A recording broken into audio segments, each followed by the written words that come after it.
మత్తయికి మరొక పేరు చెప్పబడింది లేవి. లేవి అనే మాటకు అర్థము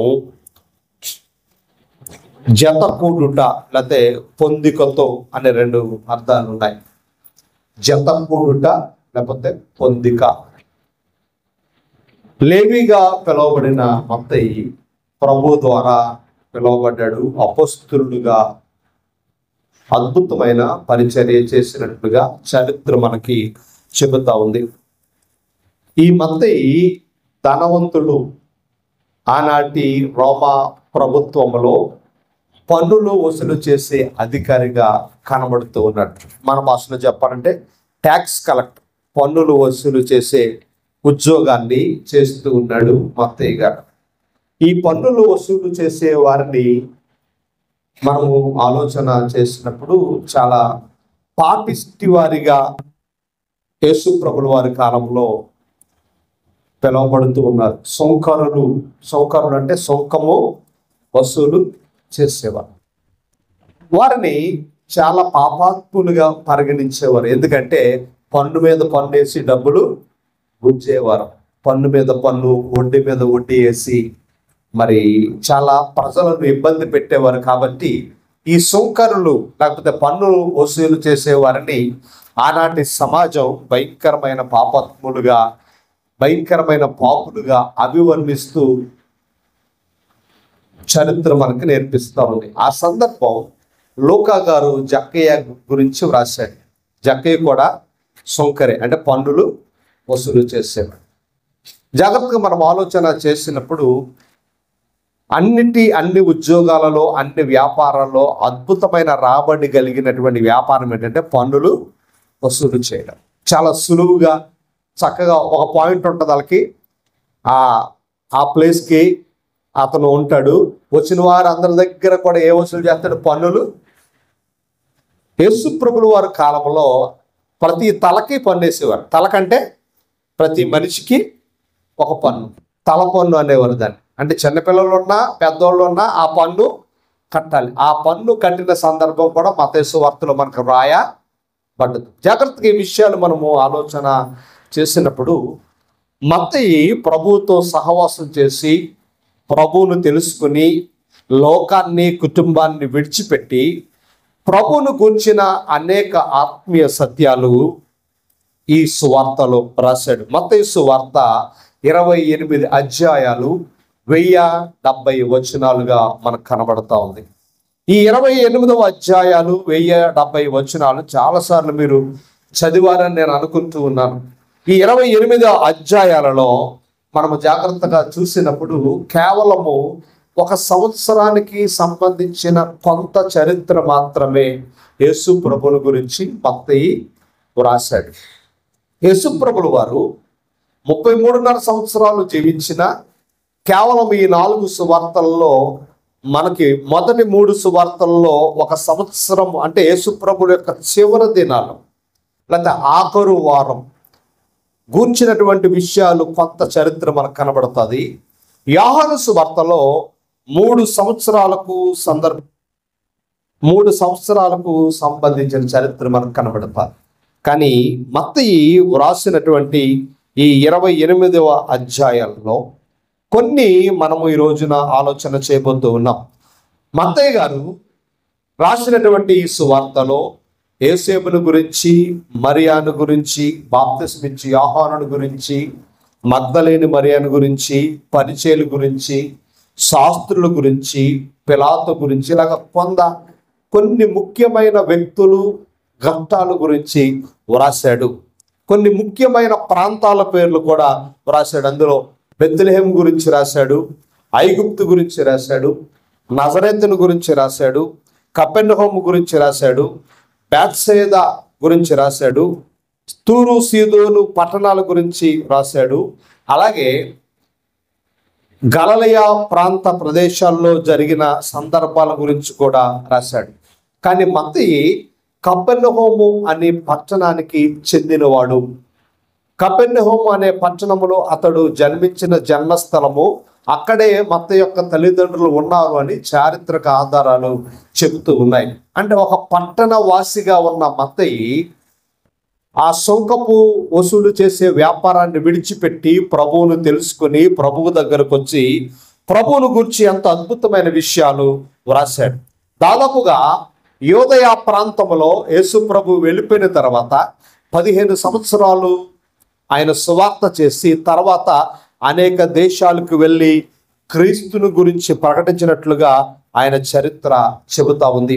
మత్తయి సువార్త యొక్క ముఖ్య ఉద్దేశము యూదుల గురించి వ్రాశాడు. అంటే యూదా జాతి ప్రభువును తెలుసుకోవాలి, యూదులైన వారందరూ కూడా రక్షణ పొందాలి, యూదులందరూ కూడా నా స్వజనులు ప్రభువుని తెలుసుకుని క్రైస్తవ్యాన్ని అంటే క్రైస్తవులుగా వారు జీవించాలి అనేది మత్తయి గారి యొక్క ముఖ్య ఉద్దేశముగా ఈ సువార్త మనకి తెలియపరుస్తూ ఉంది.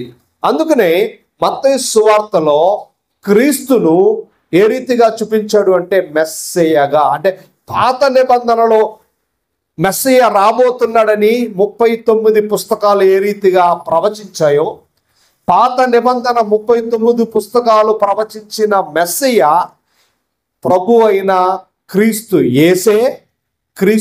యేసే మెస్సయ్యగా చెప్పాలి, చూపించాలి అనే ఉద్దేశంతో పాత నిబంధనలో ఉన్న 39 పుస్తకాలలో 25 పుస్తకాల్లో ఉన్న ప్రవచనాలను డైరెక్ట్గా దాదాపుగా 50 వచనాలు కోట్ చేసి రాశాడు. అంటే పాత నిబంధనలో చెప్పబడిన మెస్సయ్యయే ఈ యేసు అనబడే క్రీస్తు అని ప్రకటించాడు. డైరెక్ట్గా ఇంచుమించు 50 వచనాలు 25 గ్రంథాల్లో నుండి వ్రాసినట్లుగా మత్తయి సువార్త మనకి చెబుతా ఉంది. బహుశా అందుకే పాత నిబంధన తర్వాత ప్రారంభించే కొత్త నిబంధనలో మత్తయి సువార్త మొట్టమొదటిగా పెట్టడంలో ఆనాటి భక్తులు బైబిల్ పండితుల యొక్క ఉద్దేశం ఏమిటంటే పాత నిబంధన ముగిసి క్రొత్త నిబంధన ప్రారంభం ఎలా ప్రారంభించబడిందంటే పాత నిబంధనలో ఉన్న విషయాలే కొత్త నిబంధనగా మార్పు చెందాయి అన్నట్లుగా మత్తయి సువార్తను ప్రారంభించాడు. జాగ్రత్తగా ఈ విషయాలను మనము ఆలోచన చేసినప్పుడు మత్తయి ఏమి చెప్పాలనుకున్నాడు అంటే మెస్సయ్య ఈ భూమి మీదకి వచ్చాడు. ఆయన పేరు ఎవరు అంటే యేసు. గ్రీకులో యేసుని ఏమని పిలిచారు అంటే క్రీస్తు. క్రీస్తు అనే మాటకు అర్థం ఏంటి చెప్పనా? అభిషక్తుడు. మెస్సయ్య అనే మాటకు అర్థం ఏమిటి? అభిషక్తుడు. మెస్సయ్య అనగా హెబ్రీ భాష, క్రీస్తు అనగా గ్రీకు భాష. ఇప్పుడు పాత నిబంధనలో ఉన్న మెస్సయ్యే కొత్త నిబంధనలో ఎవరంటే క్రీస్తు. ఎవరి క్రీస్తు? ఎవరైతే యేసుగా ఈ భూమి మీదకి అవతరించాడో ఆయనే క్రీస్తు అని చెప్పాడు.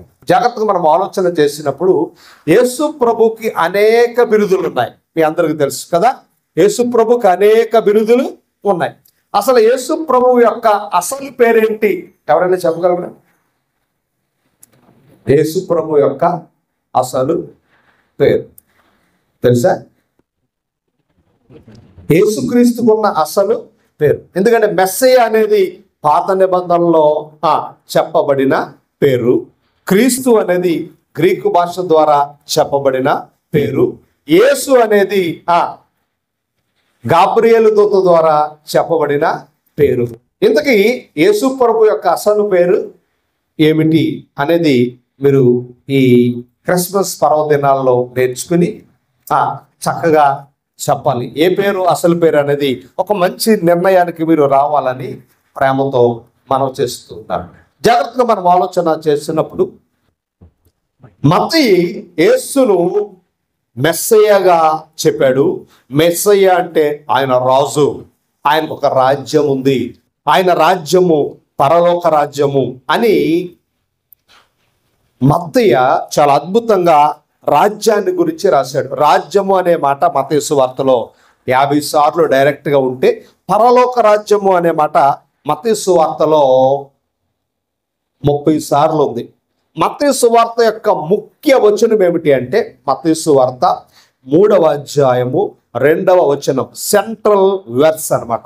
మత్తయి సువార్తలో ముఖ్యమైన వచనం ఏమిటి అంటే పరలోక రాజ్యము సమీపించుచున్నది అని చెప్పబడిన మూలం. అంటే మత్తయి సువార్త దేనికి మూలముగా వ్రాయబడింది అంటే యేసు ప్రభు రాజు, ఆయనకు ఒక రాజ్యం ఉంది, ఆయన రాజ్యాన్ని స్థాపించడానికి ఆయన ఈ భూమి మీదకి దిగి వచ్చాడు అనే సత్యాన్ని నొక్కి చెప్పాడు. మత్తయ్య ప్రభువుని గురించి ఏమని చెప్పాడు అంటే ఆయన మెస్సయ్యగా, అంటే యూదుల రాజుగా వచ్చాడు, ఆయనకు ఒక రాజ్యం ఉంది, ఆయన రాజ్యాన్ని ఆయన స్థాపించడానికి వచ్చాడు అనే విషయాలు చాలా కూలంకుషంగా మత్తయి సువార్తలో వ్రాయబడ్డాయి. ఆయన మెస్సయ్యగా ఎలాగా వచ్చాడో పాత నిబంధనలో ఉన్న అనేక విషయాలు రాసి ఇంచుమించు 65 వచనాలు రాశాడు. ఈ 65 వచనాలు మత్తయి సువార్తలో ఏం చెబుతూ ఉన్నాయంటే ప్రభు మెస్సయ్యగా వచ్చాడు, ఆయన ఒక రాజ్యాన్ని స్థాపించడానికి వచ్చాడని లేఖనం ఎంతో స్పష్టంగా చెబుతా ఉంది. మత్తయి సువార్త ఒకటే చదివితే మీకు అర్థం కాదు. గతంలో కూడా నేను మీకు చెప్పాను, మత్తయి సువార్త, మార్కు సువార్త, లూకా సువార్త కలిపి చదివితేనే మనకు అద్భుతమైన వివరణ అర్థమవుతుంది. ఈ మూడింటిని కలిపి సినాప్టిక్ గాస్పల్స్ అంటారు. కలిపి చదవండి అని అర్థం. సినాప్టిక్ గాస్పల్స్ అంటే ఏంటి? కలిపి చదవండి. ఇంచుమించు ఈ మత్తయి సువార్తలో ఉన్న 1070 వచనాల్లో దాదాపుగా 606 వచనాలు మార్కు సువార్తలో మనకు కనబడతాయి.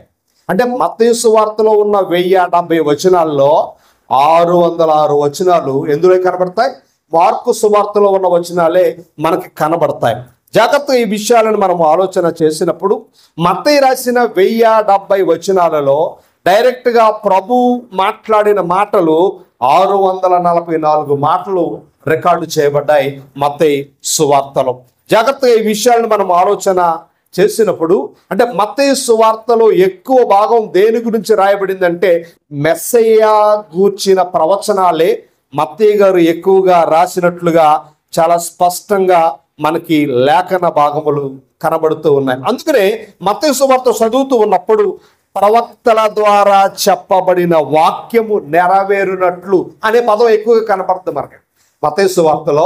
జాగ్రత్తగా ఆలోచన చేసినప్పుడు మత్తయి సువార్తలో జాగ్రత్తగా మనం ఆలోచన చేసినప్పుడు ఏమంటాడు? ప్రవక్తల ద్వారా చెప్పబడిన వాక్యము నెరవేరునట్లు అనే మాటలు మనకు కనబడతాయి. అంటే మత్తయి యొక్క ఉద్దేశం ఏమిటి అంటే ప్రవక్తలు ఏవైతే చెప్పారో ఆ వాక్యము క్రీస్తులో, యేసుగా వచ్చిన క్రీస్తులో నెరవేర్చబడ్డాయి అనే పదం దాదాపుగా 16 సార్లు రాశాడు.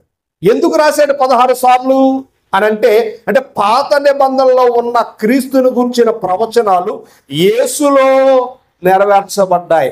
యేసుగా వచ్చిన ప్రభువు క్రీస్తుగా ఎలాగా మారాడు అనే తాత్పర్యమే 4 సువార్తలు మనకు స్పష్టంగా బోధిస్తూ ఉన్నాయి. కాబట్టి దేవుని పిల్లలుగా మత్తయి సువార్తను మనము చాలా జాగ్రత్తగా పరిశీలన చేయాలి. ఈ 4 సువార్తలలో కేవలం మత్తయి సువార్తలోనే 303 వచనాలు ప్రత్యేకంగా రాశాడు, ఇంకెందులో లేవు.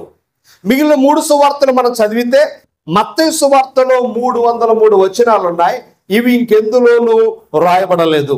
మత్తయి సువార్తలో రాయబడిన కొన్ని ప్రత్యేకమైన అంశాలు, అందులో మొట్టమొదటిగా అబ్రహాము నుండి దావీదు వరకు ఉన్న వంశావళి మిగిలిన సువార్తలో రాయబడలేదు. ఈ 28 అధ్యాయాలలో మత్తయి ప్రత్యేకంగా రాసినటువంటి అంశాల్లో మొట్టమొదటిది అబ్రహాము నుండి దావీదు వరకు ఉన్న వంశావళి. రెండవది జ్ఞానులు సందర్శించిన కార్యం. మిగిలిన 3 సువార్తల్లో జ్ఞానులు గురించిన ప్రస్తావన ఎక్కడ వ్రాయలేదు. కేవలం ఎవరు రాశారు? మత్తయి మాత్రమే ఈ జ్ఞానులను గురించిన ప్రస్తావన రాశాడు. ఇది రెండవది. మూడవదిగా ప్రభువు పుట్టడానికి ముందు మరియా యోసేపులు పుట్టిన తర్వాత ఎక్కడికి వెళ్ళారు? ఐగుప్తుకి వెళ్ళారు. తర్వాత హేరోదు చనిపోయిన తర్వాత ఐగుప్తు నుండి తిరిగి వచ్చారు. ఈ సందర్భం కూడా మత్తయి గారే వ్రాశాడు. అదే రీతిగా మరి 2 సంవత్సరాల లోపు ఉన్న పిల్లలు చంపబడ్డారు, రామాలో అంగలార్పు వినబడెను అనే ఈ సందర్భం కూడా మత్తయి గారే వ్రాశాడు. మత్తయి రాసిన అద్భుతమైన మరొక విషయం ఏంటంటే కొండ మీద ప్రసంగం, మౌంట్ సర్మన్స్. మిగతా సువార్తల్లో ఎక్కడ ఈ కొండ మీద ప్రసంగాన్ని గురించిన పూర్తి వివరణ మనకి కనిపించదు, కొంత భాగమే కనబడతారు. లోకా సువార్తలో ఆ సందర్భం కనబడుతుంది, కానీ కొండ మీద ప్రసంగములు సంపూర్ణమైన విషయాలు మత్తయి గారు మాత్రమే వ్రాసినాడు.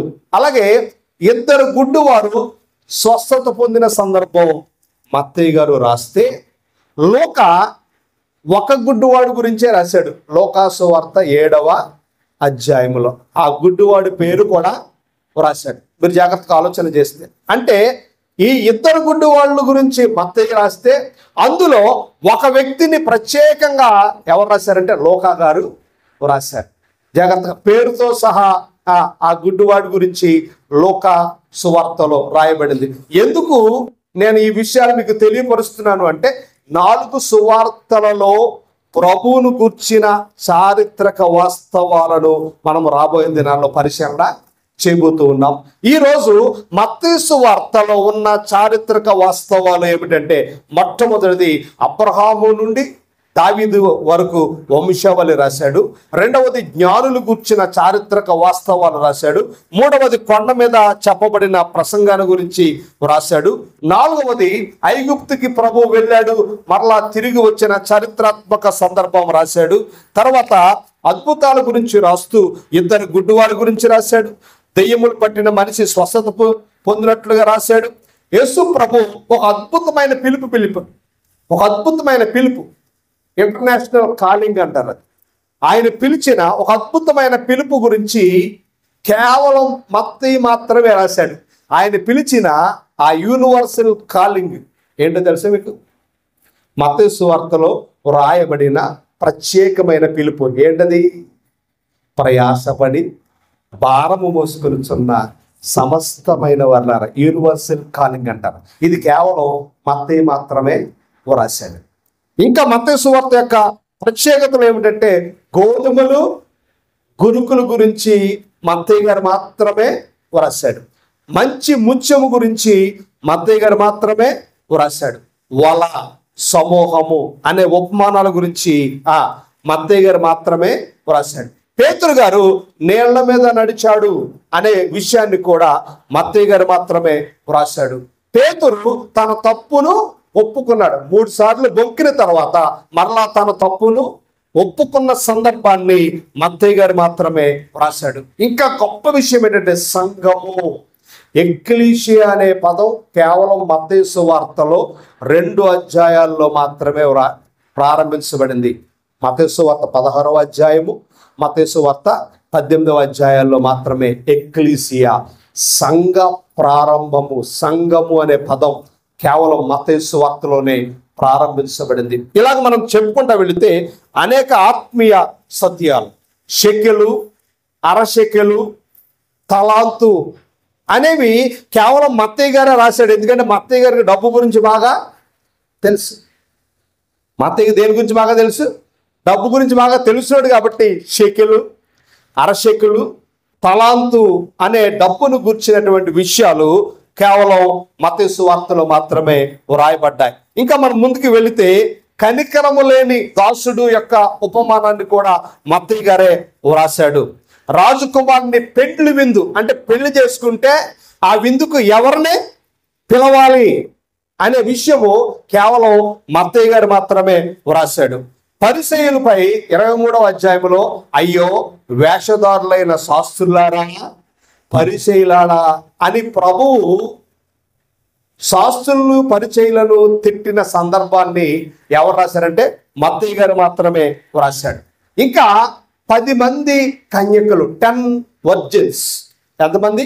10 మంది కన్యకలను గూర్చిన అద్భుతమైన ఉపమానాన్ని మత్తయి గారు మాత్రమే వ్రాశాడు. అలాగే తలాంతులు కదా, తలాంతులు దేవుడు పంచి ఇచ్చాడు 3కి. ఆ విషయాన్ని కూడా అద్భుతంగా మత్తయి గారు మాత్రమే వ్రాశాడు.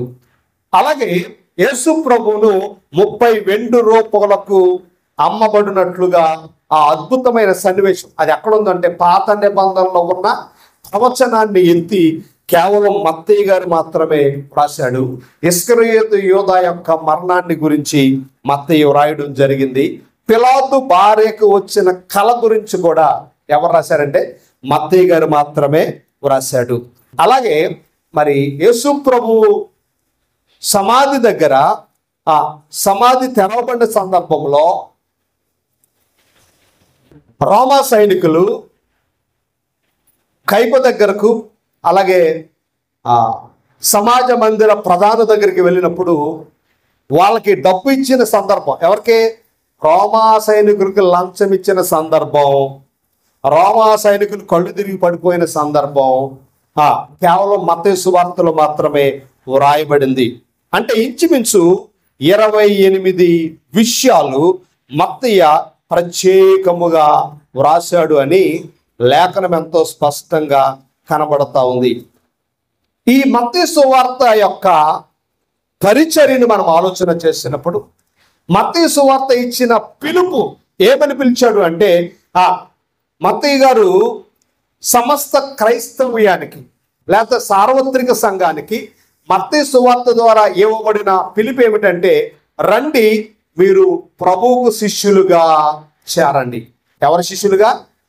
ప్రభువులు శిష్యులుగా చేరండి, లేదా ప్రభువు శిష్యులుగా మారండి. ఇది మొదటి పిలుపు. రెండవది, ప్రభువు కొరకు శిష్యులను తయారు చేయండి. ఇది సంఘానికి ఇవ్వబడిన పిలుపు.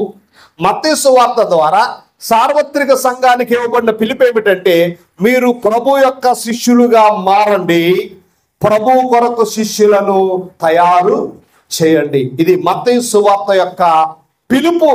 జాగ్రత్తగా ఈ విషయాన్ని మనము ఆలోచన చేసినప్పుడు మత్తయి సువార్త యేసుక్రీస్తు ద్వారా వచ్చే రక్షణ, రక్షింపబడిన తర్వాత యేసుక్రీస్తు ద్వారా కలిగే సంరక్షణ, ఈ రెండు విషయాలు చాలా ఉన్నతంగా నొక్కి చెప్పాడు.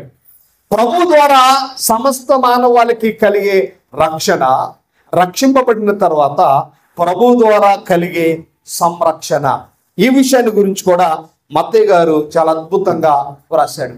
మత్తయి సువార్తకు సెంట్రల్ పాయింట్ ఏమిటంటే, కేంద్ర భాగము ఏమిటి అంటే ప్రభు రాజ్యము, లేకపోతే పరలోక రాజ్యం. పరలోక రాజ్యాన్ని ప్రకటించడమే మత్తయి యొక్క ముఖ్య ఉద్దేశము. యేసు ప్రభువుని గురించి చెబుతూ దాదాపుగా యేసు ప్రభువుని ఏమని వర్ణించాడు అంటే, దావీదు కుమారుడుగా. దాదాపుగా మత్తయి గారు దావీదు కుమారుడు అనే పదం 7 సార్లు వాడాడు. 7 సార్లు మత్తయి గారు ప్రభువుని గురించి వర్ణిస్తూ ఏమని చెప్పాడంటే, ఆయన దావీదు కుమారుడు అని చెప్పాడు. ఇందులో మత్తయి సువార్తలో 20 అద్భుతాలు వ్రాయబడ్డాయి. చిన్న చిన్న వృత్తాంతాలు, ఉపమానాలు, దాదాపుగా 40 ఉపమానాలు ఇందులో వ్రాయబడ్డాయి. ఈ మత్తయి సువార్తను 5 భాగాలుగా మనం విభజిస్తే, మొదటి భాగంలో ఆయన బోధా ప్రమాణము అంటే మత్తయి సువార్త 1వ అధ్యాయము నుండి మత్తయి సువార్త 7వ అధ్యాయము 28వ వచనం వరకు మొదటి భాగము ఏమిటంటే ప్రభువు బోధించిన బోధ ప్రమాణముగా ఈ మొదటి భాగం కనబడుతుంది. రెండవ భాగము అద్భుతాలు చేసిన క్రమం. ఇది మత్తయి సువార్త 8వ అధ్యాయము నుండి మత్తయి సువార్త 10వ అధ్యాయము 42వ వచనము వరకు ప్రభువు చేసిన అద్భుతాల గురించి వ్రాయబడిన రెండవ భాగం. మూడవ భాగము మత్తయి సువార్త 11వ అధ్యాయము నుండి మత్తయి సువార్త 13వ అధ్యాయము 53వ వచనం వరకు ఆయన చేసిన రెండవ బోధ ప్రమాణములు. ఇది మూడవ భాగం. నాలుగవ భాగము యేసు ప్రభు తృణీకరించబడిన ప్రభువును గురించి తర్వాత సంభవించిన పరిస్థితులు 4వ భాగముగా వ్రాశాడు. ఇది మత్తయి సువార్త 13వ అధ్యాయము 54వ వచనం నుండి మత్తయి సువార్త 18వ అధ్యాయము 35వ వచనం ప్రభువు యొక్క తృణీకారము తర్వాత సంభవించిన పరిస్థితులు. ఇది 4వ భాగంగా మనకు కనబడుతూ ఉంది.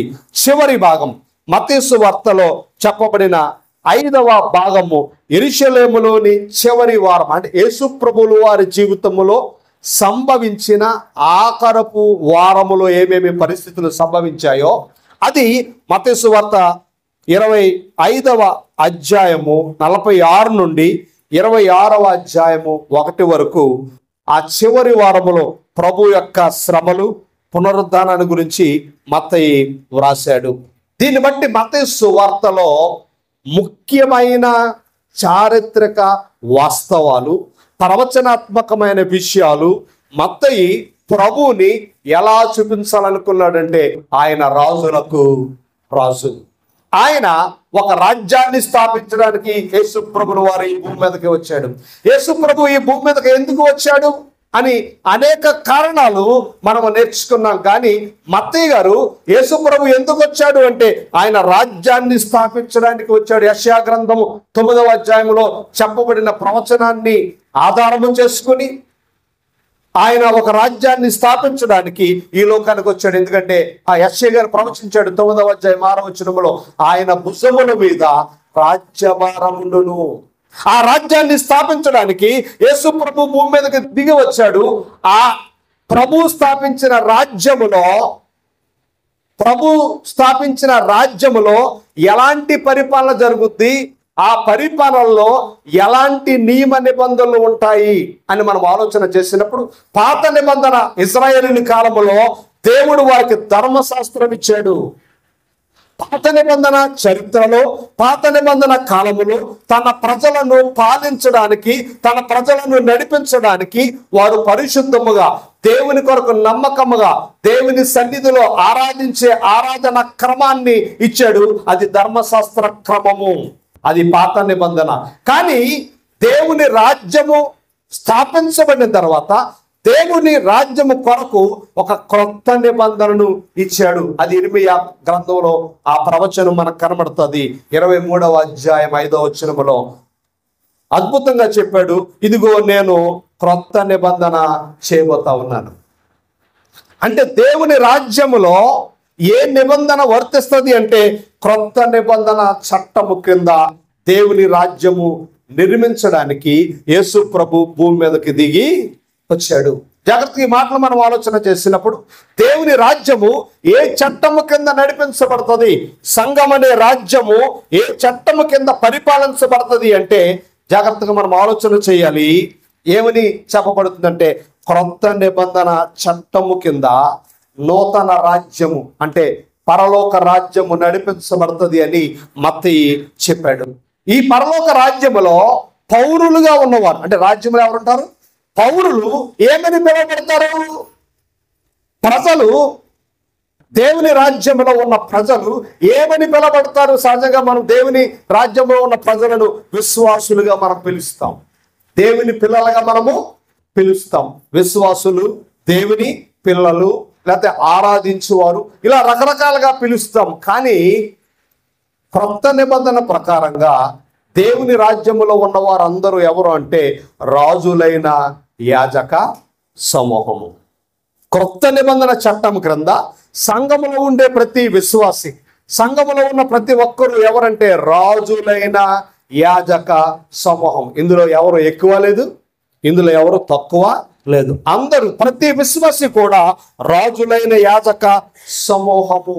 ఈ రాజులైన యాజక సమూహము ప్రభు యొక్క రాజ్యములో ఉంటది అని మొట్టమొదటిగా ప్రవచించిన ప్రవక్త ఎవరు అంటే దానియేలు. దానియేలు గ్రంథము మనం జాగ్రత్తగా 7వ అధ్యాయము చదివితే ఆ రాజులైన యాజక సమూహం యొక్క ప్రారంభాన్ని గురించి, ప్రభువు స్థాపించబోయే రాజ్యాన్ని గురించి, ప్రభు రాజ్యములో జరగబోయే కార్యాల గురించి దానియేలు గ్రంథములో అద్భుతంగా వివరించబడ్డాయి. ఇప్పుడు గమనించాలి, దేవుని రాజ్యం అనే సంఘములో ఉన్న పౌరులు ఎవరు అంటే రాజులైన యాజక సమూహముగా పిలువబడుతూ ఉంది. మనం జాగ్రత్తగా ఆలోచన చేసినప్పుడు, జాగ్రత్తగా మనం పరిశీలన చేసినప్పుడు దేవుని రాజ్యంలో ఉన్న ప్రజలు ఎలాంటి బాంధవ్యాన్ని కలిగి ఉంటారు అని మనం ఆలోచన చేస్తే కొలస్సీ పత్రికలో చాలా స్పష్టంగా పౌలు దాని గురించి వివరించాడు. ఒకసారి చూద్దాం. కొలస్సీ పత్రిక మనందరికి తెలిసిన మాట. కొలస్సీ పత్రిక తీసారా? 1వ అధ్యాయం. కొలస్సీలకు రాసిన పత్రిక 1వ అధ్యాయము 13వ వచనాన్ని ఒకసారి చదువుదాం. కొలస్సీలకు రాసిన మొదటి పత్రిక 1వ అధ్యాయము 13వ వచనం. ఆయన మనలను అంధకార సంబంధమైన అధికారములో నుండి విడుదల చేసి తాను ప్రేమించిన తన కుమారుని యొక్క రాజ్య వారసులుగా చేశాను. రాజ్య వారసులుగా సర్వలోకాన్ని చేయాలి, ఆయన రాజ్యాన్ని ఇక్కడ స్థాపించాలి అనే ఉద్దేశంతో రాజ్య స్థాపకుడుగా, రాజులకు రాజుగా ప్రభు ఈ భూమి మీదకు దిగి వచ్చాడనే చెప్పే చారిత్రక సువార్తే మత్తయి సువార్త. మనమందరం ఎలా అంటే రాజ్య వారసులం. క్రొత్త నిబంధన చట్టము కింద జీవిస్తూ ఉన్న ప్రభు యొక్క రాజ్య వారసులం. జాగ్రత్తగా మనం ఆలోచన చేయాలి. ఈ రాజ్యము ఎలాగ స్థాపించబడింది? ఏ యుద్ధము చేసి రాజ్యం స్థాపించబడింది? ఒక రాజ్యం స్థాపించబడాలి అంటే పాత రాజ్యాన్ని కూల్చివేసి పాత రాజ్యముతో యుద్ధము చేసి కొత్త రాజ్యాన్ని స్థాపించాలి. ఎక్కడైనా అంతే కదా. పాత రాజ్యం పోతేనే, పాత రాజ్యము పోల్చబడితేనే కొత్త రాజ్యము వస్తుంది. మరి ప్రభు తన రాజ్యాన్ని స్థాపించడానికి ఆయన చేసిన యుద్ధమే కల్వరి శిలువ ప్రయాణం. కల్వరి శిలువలో ఆయన సాతానుతో యుద్ధము చేసి సాతాను రాజ్యము నుండి క్రీస్తు తన కొరకు ఒక రాజ్యాన్ని నిర్మించాడు అని చరిత్ర మనకు అద్భుతంగా చెబుతా ఉంది. అందుకే అన్నాడు అంధకార సంబంధమైన రాజ్యం. ఏ రాజ్యం అది? సాతాను రాజ్యం. కొలసీ పత్రిక 1:13 చెప్పబడిన మాట, అంధకార సంబంధమైన సాతాను రాజ్యాన్ని కొట్టివేసి మనందరినీ ఆయన రక్తము ద్వారా విమోచించి దేవుని రాజ్య వారసులుగా చేశాడు.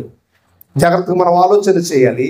దేవుడు తన రాజ్యమును స్థాపించడానికి తన ప్రాణమును దానముగా అర్పించినట్లుగా యోహాను గారు, క్షమించాలి, మత్తయి గారు చెబుతా ఉన్నాడు. మత్తయి సువార్త ఏమని చెబుతా ఉంది అంటే, ప్రభువు మనందరి కొరకు సాతానుతో యుద్ధము చేసి తన రక్తము ద్వారా స్థాపించబడిన రాజ్యమే ప్రభు తన స్వరక్తమిచ్చి సంపాదించిన సంఘము అని మత్తయి సువార్త చెబుతా ఉంది. దాని హద్దులు సర్వలోకం. అందుకే మత్తయి సువార్త అన్నాడు, మీరు సర్వలోకములకు వెళ్ళి సర్వ సృష్టికి. అంటే దేవుని రాజ్యము ఒక దేశానికి పరిమితమైంది కాదు. దేవుని రాజ్యము ఒక ఖండానికి, అంటే మనం ఆసియా ఖండంలో ఉన్నాం. ఏ ఖండంలో ఉన్నాం? మొత్తం 7 ఖండాలు అయితే అందులో ఆసియా ఖండంలో ఉన్నాము.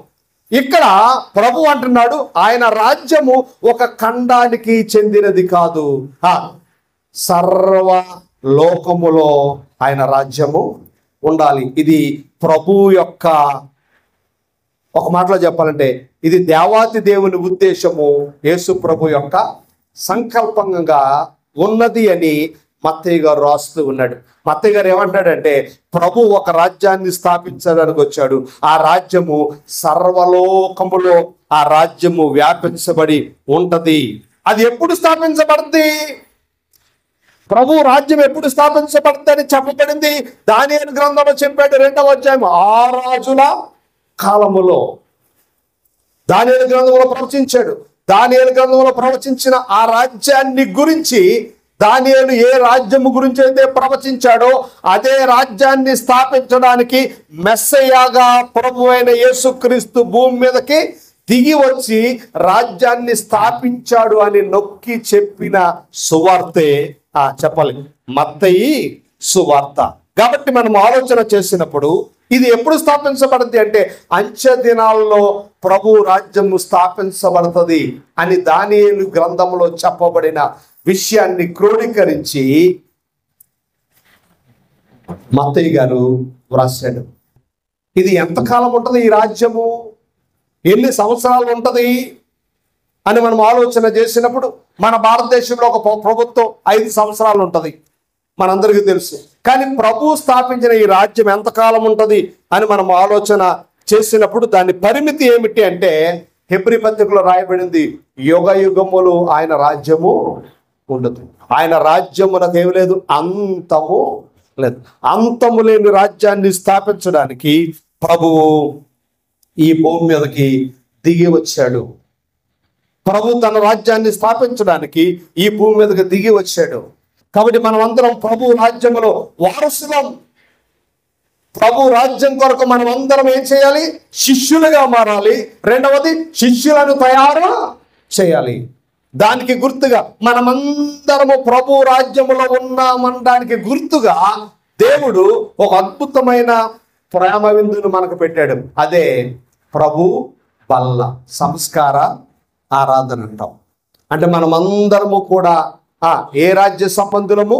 ప్రభు రాజ్య సంబంధులము అనడానికి గుర్తుగా ప్రభు రాజ్యములో ఉన్నాము, పరలోక రాజ్యములో ఉన్నాము అనడానికి గుర్తుగా మనమందరము ప్రభు బల్లలో పాలు పంపులు పొందుతాము. దాని అర్థం ఏమిటంటే మనమందరము కూడా ప్రభు రాజ్యములో ప్రజలుగా, అంటే ఒక మాటలో చెప్పాలంటే రాజులైన యాజక సమూహముగా ఉన్నాము. ప్రభు రాజ్యంలో మనం ఏం చేయాలి? క్రొత్త నిబంధన చట్ట ప్రకారంగా ఈ భూమి మీద మనము జీవించాలి. మనము 2 పనులు చేయాలి. ఒకటి, ఆయన శిష్యునిగా మారాలి. రెండవది, శిష్యులను తయారు చేయాలి అనేది మత్తయి సువార్త చెప్పే సారాంశము. మత్తయి సువార్త ఏమని చెప్తుంది? యేసు ప్రభు ఎందుకు వచ్చాడు? మత్తయి సువార్త ఏమని చెప్తుందంటే యేసు ప్రభు రాజుగా ఈ భూమి మీదకి వచ్చాడు. ఆయన ఒక రాజ్యాన్ని స్థాపించడానికి వచ్చాడు. ఆ రాజ్యం ఎప్పుడు స్థాపించబడుతుంది అంటే అంచె దినాలలో స్థాపించబడుతుంది. ఆ రాజ్యం ఎక్కడ స్థాపించబడుతుంది అంటే సర్వలోకము స్థాపించబడుతుంది. ఆ రాజ్యం ఎంత కాలం ఉంటుందంటే యుగ యుగాలు ఉంటది. ఆ రాజ్యములో ఉన్న ప్రజలు ఏమై ఉన్నారంటే అందరూ రాజులైన యాజక సమూహమై ఉన్నారు. రాజైన క్రీస్తును గురించి పరిపూర్ణ వివరణ ఇచ్చిన సువార్తే ఏ సువార్త? మత్తయి సువార్త. యూదులతో మత్తయి గారు ఏమని చెప్పాలనుకున్నాడంటే యేసుక్రీస్తు ఎవరో తెలుసా? రాజుల వంశానికి చెందినవాడు. ఏ వంశానికి చెందినవాడు? రాజవంశానికి చెందినవాడు ప్రభు అయిన యేసుక్రీస్తు అని చెప్పడానికి, రాజవంశానికే కాదు, ఆయన యోధా జాతి పిత. యోధా జాతి పిత ఎవరు? మన భారత జాతి పిత తెలుసు కదా. యోధా జాతి పిత ఎవరు? అబ్రహాం. యోధా జాతి పిత అయిన అబ్రహాములో నుండి వచ్చాడు ప్రభు అయిన యేసు క్రీస్తు. ఆయన ఎవరు అంటే యోధా జాతిలో పుట్టిన ప్రభువు ఎవరు అంటే మెస్సయ్యగా పరిచయం చేయడానికి మత్తయ్య తన సువార్తను వ్రాశాడు. ఆ మత్తయి సువార్తలో 28 అధ్యాయాలు 1070 వచనాలు ఉన్నాయి. ఈ 28 అధ్యాయాలు 1070 వచనముల యొక్క సారాంశం ఏమిటి అంటే ప్రభు రాజు ఆయన రాజ్యాన్ని స్థాపించడానికి వచ్చాడు. ఆయన రాజ్యం ఎంతకాలం ఉంటుంది? యుగ యుగములు ఉంటుంది. ఆయన రాజ్యములో ఉన్న ప్రజలెవరు అంటే రాజులైన యాజక సమూహము. ఆ ప్రజలు ఏం చేస్తారు అంటే ప్రభు కొరకు వారు శిష్యులుగా మారతారు. రెండవది, శిష్యులను తయారు చేస్తారు. దేవుని పిల్లలుగా మనం ఆలోచన చేయాలి. సార్వత్రిక సంఘం అనే దేవుని రాజ్యము యొక్క పనేమిటి అంటే శిష్యులుగా మారాలి. దేవుని కొరకు శిష్యులను తయారు చేయాలి. మత్తయి సువార్త యొక్క సారాంశం ఏంటో తెలుసా? మత్తయి సువార్త ద్వారా సంఘానికి అప్పగించబడిన పని, సంఘానికి అప్పగించబడిన బాధ్యత ఏమిటంటే ఈ భూమి మీద మనము శిష్యులుగా బ్రతకాలి, శిష్యులను తయారు చేయాలి. శిష్యుడిగా బ్రతకడం అంటే ప్రభులాగా మనము బ్రతకాలి. గురువు లాంటి శిష్యుడిగా మనము బ్రతకాలి. ప్రభువుని పోలి మనం బ్రతకాలి. మన మాటల ద్వారా, మన జీవితం ద్వారా, మన క్రియల ద్వారా. పౌలు అన్నాడు, నా మట్టుకైతే బ్రతుకుట క్రీస్తే, చావైతే లాభం. శిష్యుడిగా మనం మారాలి, శిష్యులను తయారు చేయాలి.